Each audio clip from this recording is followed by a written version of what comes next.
Hey there, r/IDontWorkHereLady fam, got a fresh one for you today, and man, it was a wild ride. So I was just cruising through the local farmers market this past weekend, enjoying the sunshine and picking up some produce. I had a decent haul in my cart already. This market is usually pretty chill. Anyway, I'm browsing the plant section, totally minding my own business, when this young woman seemed kinda flustered, practically barrels up to me. She starts talking at me in what sounded like super broken, rushed Spanish. My Spanish is pretty fluent, actually, so I immediately picked up that she was asking me where the cash register was. I just blinked for a second, then replied in plain English, "Oh, hey, you can head towards the main exit, the registers are right over there." She stopped short, kinda surprised I spoke English. "Oh, you speak English, great, can you help me?" she asked, latching on to me now. I smiled, still thinking she just needed directions or something simple. "Sure, if I can, what do you need?" That's when it got weird. "Okay, perfect, I need you to ring me up for these." She gestured wildly towards a display of succulents nearby. My smile kind of faltered. I'm sorry, but I don't actually work here," I said, trying to be polite. "I'm just shopping, see?" I gestured to my own overflowing cart. "The registers are over there, though. Someone who does work here can help you." And boom, her whole demeanor changed, like a switch flipped. Her face just twisted into this look of pure indignation. "What? You do work here? Stop being lazy and just ring me up. I'm in a hurry." My jaw kinda dropped. "No, seriously, I don't work here. I can't ring you up. I have no way to do that." She scoffed, stepping closer. "Yes, you do. You're wearing clothes." I was literally wearing a t-shirt and shorts, nothing remotely like staff attire. Before I could even process that gem, she reached into my cart and started grabbing items out. My zucchini, my tomatoes, she was just pulling them out and trying to put them on the ground next to my cart. "Hey, what are you doing?" I exclaimed, genuinely shocked. "That's my stuff, stop that." "I need your cart," she practically yelled, totally ignoring my things she was haphazardly ditching. "And you need to ring these up." She was holding a couple of sad-looking succulents like they were hostages. "I told you I cannot help you," I said firmly, trying to retrieve my scattered groceries. "I don't work here, go to the register." This drew some attention. Thankfully, one of the guys who actually owns the market, a really nice older dude, let's call him Frank, saw the commotion and came over. "Everything all right here?" Frank asked calmly, stepping between us slightly. "No, it is not all right," the woman shrieked, pointing at me. This employee is refusing to help me. She won't ring up my items and she's hiding her cart." Frank looked at me, then back at her, a slight crease forming between his brows. "Ma'am, I'm Frank, one of the owners. This person doesn't work here. They're a customer just like you. What can I help you with?" She completely ignored the "doesn't work here" part and latched onto "customer." "I want her cart, and I want someone to ring these up now." Okay, Frank said placatingly. "We can get you another cart, no problem at all. They're right by the entrance, and I can walk you over to the register myself if you'd like. Just need you to calm down a little." But nope, not happening. She puffed up her chest. "Calm down. I will not calm down. This is atrocious customer service. I'm going to report this behavior to the owners and take my business elsewhere." Frank, bless him, didn't even miss a beat. "All right then, ma'am, if you'd prefer not to shop here, I can certainly recommend some other places for succulents. There's a nursery down the road, or maybe Home Depot." "I don't want to go there," she wailed, contradicting her own threat from 2 seconds ago. "I want these, and I want her cart, and I want her," she jabbed a finger at me, "to ring them up." I was honestly just standing there, my poor zucchini on the ground, feeling a mix of disbelief and utter exasperation. What even was happening? Frank was trying his best, being incredibly patient. Just as Frank was about to respond, another actual customer walked up, looking confused. "Excuse me," they said to Frank, "could you tell me where the organic tomatoes are?" Frank turned briefly. "Sure, they're right." "Hey," the woman shrieked, cutting him off. "I was talking to him. You can wait. This is important." The customer looked startled and backed away. Frank sighed, turning back to the woman, his patience visibly thinner. "Ma'am, as I was saying." And then another customer came up, looking for Frank specifically. Frank, quick question about the peppers. Just a moment, Carol, Frank said, holding up a hand, his eyes still locked on the raging woman. I don't care about Carol, the woman yelled. I want this resolved. I want to talk to the owner. Frank pinched the bridge of his nose. Ma'am, I am one of the owners. I told you that. My name is Frank. She glared at him, unconvinced. No, not you. I want to talk to the other owner, the real owner. At this point, I couldn't help myself. I just kinda mumbled, he is one of the owners. She spun on me. You shut up. I know there's another owner. Get him here. Frank just stared at her for a second, then slowly said, Ma'am, my business partner, David, isn't here right now.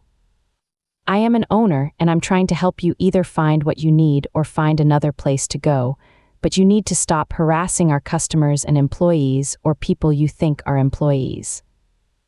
I don't believe you, she roared. You're lying. I know you have another owner here. I want to talk to him, or I'm calling the police. You can't treat customers like this. Calling the police because I wouldn't ring up her succulents at a farmer's market stand I didn't work at. My brain was struggling to keep up with her logic. Frank looked utterly done. All right, that's enough, Frank said, his voice firm now. You need to leave. You're disrupting the market. I'm asking you to leave. I'm not leaving until I talk to the other owner, she insisted, stamping her foot like a toddler. Frank just looked past her towards the entrance. Mark, he called out. A younger guy who clearly did work there, probably security or just general help, started making his way over. Escort this woman out, please. She's being disruptive and harassing customers. The woman's eyes went wide for a split second, then narrowed into pure fury as Mark approached. This is unbelievable. You'll hear about this. I'm never coming back. That's fine by me, ma'am, Frank replied calmly as Mark gently but firmly guided the screaming woman away, her demands for the other owner fading as she was led towards the exit. Once she was gone, Frank just shook his head and gave me a weary smile. Sorry about that, some people. Tell me about it, I chuckled weakly, bending down to pick up my zucchini. Thanks for handling it. He helped me gather the rest of my stuff, apologizing again. I told him not to worry about it, paid for my now slightly rumpled groceries at the actual register, and got out of there. Definitely a story for the books. You've survived 2 Reddit roller coasters. Might as well subscribe before the third wrecks you emotionally. Ever had one of those perfect, zen-like moments utterly bulldozed by someone else's entitlement? I was having one of those days, sitting in the quiet, wood-paneled acoustic room of my local music shop. I was trying out this gorgeous Taylor acoustic, a guitar I'd been saving up for, and I was just lost in the music, my fingers finding a melody I didn't even know I had in me. It was bliss. And then the bliss was interrupted. I felt a shadow fall over me and looked up. A woman who had a haircut that screamed, "I need to speak to the manager," was standing there with a tight, expectant smile. Towed behind her was her son, maybe about 13, who looked like he'd rather be literally anywhere else on earth. He was doing his best to shrink into his hoodie, avoiding eye contact with the entire universe. "You're very good," the woman said, her voice a little too loud for the quiet room. "Oh, thanks," I replied, my fingers still resting on the fretboard. "My son Timmy wants to learn," she declared, pushing the kid forward slightly. "He just shuffled his feet. You should teach him, right now." I chuckled a bit, taken aback. "That's very flattering, ma'am, but I'm not a guitar teacher. I'm just a customer trying out a guitar." Her smile didn't waver, but it got a lot less friendly. "Oh, don't be silly. Of course you can. Just show him a few chords. It won't take long." "Okay, red flag number 2. Respectfully, I can't. I don't work for the store and this isn't my guitar. I'm not qualified to teach anyway." This is where it went off the rails. She completely ignored my explanation. "Well, you should be an employee. You're better than anyone I've seen in here. Now stop being difficult and show my son how to play." She took a step closer, her eyes locked on the expensive instrument in my hands. The kid, to his credit, muttered, "Mom, just leave him alone." She shushed him without even looking at him. "He's just being modest, Timmy." Then she reached out to grab the guitar. My reflexes kicked in and I instinctively leaned back. Whoa, please don't touch the guitar. It's a $2,000 instrument. That was the wrong thing to say. Her face soured instantly. Don't you be rude to me, my son deserves a chance to learn. And with a shocking burst of speed, she snatched the guitar right out of my lap. My heart just about stopped. Hey, be careful with that, I shouted, jumping to my feet. The sound of my raised voice echoed through the store. She was holding it awkwardly by the neck, like a cricket bat, thrusting it towards her mortified son.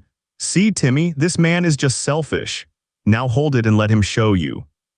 Just then, a store employee, let's call him Dave, came jogging into the room, his eyes wide. Is everything all right in here? The woman immediately turned on him, playing the victim. No, this man refuses to help my son and was incredibly rude to me. I was floored. She grabbed the guitar out of my hands, I said, pointing at the tailor she was still manhandling. Dave's gaze flickered between my panicked face, the woman's indignant one, and the precious guitar being held hostage. He looked at her and said in a calm, firm voice, "Ma'am, he's a customer, not an employee. Please give the instrument back to me, carefully." "But my son wants to learn," she shrieked, as if that was a magical phrase that bent all rules of reality. "That's wonderful," Dave said, his patience clearly wearing thin. "We offer lessons and have starter guitars for sale. But right now, you need to hand that over and leave my customer alone. In fact, you need to leave the store." She gasped, scandalized. "I will not, I'm a paying customer." "You haven't paid for anything," Dave shot back. "And you're harassing another one. Leave now or I'm calling security." That was it, full-blown tantrum. She started yelling about horrible customer service and how this store discriminates against aspiring young musicians. All the while, her poor kid looked like he was about to evaporate from pure shame. Finally, she slammed the guitar down on a stand, thankfully not damaging it, and stormed out, dragging her son behind her. As she passed the door, she screamed, "We're never coming back here again." Dave just sighed and called after her, "You're officially banned, so I certainly hope not." He turned to me, and we just stared at each other for a second before I started to laugh from the sheer absurdity of it all. The store manager came over, having heard the commotion, and apologized profusely. He'd seen the whole thing on the security cameras. To make up for it, he gave me a $50 store credit and a free leather strap. I ended up buying the strap, but I left the guitar. My perfect Zen-like moment was a little too tarnished. I still feel bad for the kid, though. With a mom like that, I don't think he'll be learning guitar anytime soon.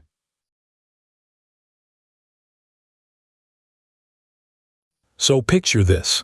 It's one of those frantic pre-Christmas shopping days at the local department store.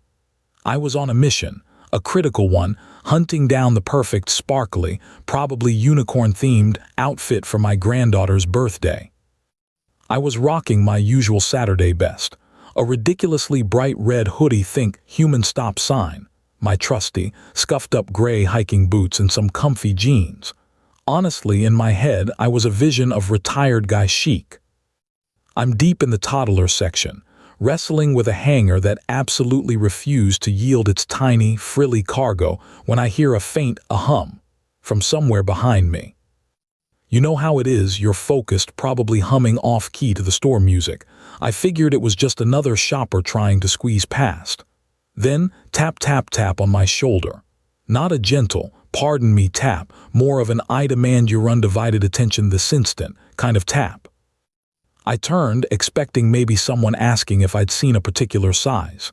Instead, I'm face to face with a young woman, let's call her Karen, who looked like she'd mainlined 5 espressos and was currently running on pure, unadulterated rage. Her eyes were practically shooting lasers. "You ignored me," she snapped, hands on her hips. Now I'm generally a pretty laid-back fella. Takes a lot to get my blood pressure up. But the sheer accusation in her voice, like I'd personally slighted her entire ancestral line, just by, existing and looking at clothes, was a bit much. "Sorry," I said, trying for polite bewilderment. "I was just looking at these tiny shirts." She wasn't having it. Her gaze swept over my red hoodie, then back to my face. "I need to know where the Santa Village is. Now." Okay, confusion level rising. "The Santa Village," I repeated, blinking. "Ma'am, I don't work here. I'm just trying to buy a gift for my granddaughter. I even gestured vaguely at my extremely non-uniform attire. See, jeans, hiking boots, not exactly store issue. This apparently was the wrong thing to say. Her eyes narrowed. "Oh, I see," she said, her voice dripping with a weird kind of triumph. "You're one of them." "One of them?" I asked, genuinely lost. "Them who? People who like comfortable footwear." "Don't play dumb with me," she hissed, actually taking a step closer. My personal space bubble was screaming. "You're wearing the red. You're clearly one of Santa's helpers, or maybe." Her eyes widened with dawning, horrifying realization for her anyway. "You're a Santa imposter." I swear I almost choked. A Santa imposter, me, in my faded red hoodie that had seen better decades. "Ma'am," I started, trying to reason with the clearly unhinged. "I can assure you the only list I'm checking twice is my grocery list. And Santa usually has a bit more fluff and fewer wrinkles." Her face was a glorious masterpiece of confusion, anger, and dawning suspicion that maybe, just maybe, she'd barked up the wrong Christmas tree. I decided to lean into the absurdity, a small smile playing on my lips. "Plus," I added, gesturing to my jeans, "pretty sure the real Santa wouldn't be caught dead in denim on duty. Ruins the whole mystique, you know." That seemed to be the final straw. The logic, however flawed, must have overloaded her circuits. She just stared at me, mouth slightly agape, for a solid 3 seconds. Then, with a huff that could have extinguished a Yule log, she spun on her heel and practically power-walked away, muttering something about incompetent holiday staff and ruining Christmas. I was left standing there amid the tiny tutus and dinosaur PJs, feeling a weird mix of baffled and utterly amused. I think I actually snorted out a laugh. A Santa imposter. That was going straight into the family anecdote archives. A few minutes later, as I was finally paying for the unicorn dress success, a couple of employees who'd witnessed the tail end of the exchange came over, stifling grins. "Heard you got mistaken for a rogue elf," one of them chuckled. Another customer chimed in. "That lady was wound up tighter than a Christmas cracker. Hope she gets nothing but socks from Santa." We all had a good laugh. Walking out of the store, granddaughter's present secured, I couldn't stop grinning. It was bizarre, a little frustrating in the moment, but ultimately pretty hilarious. You really do meet all sorts, especially when they're convinced you're a low-budget Santa trying to pull a fast one. Who knew my red hoodie had such power? Feel like keeping it going? Here's a solid pick.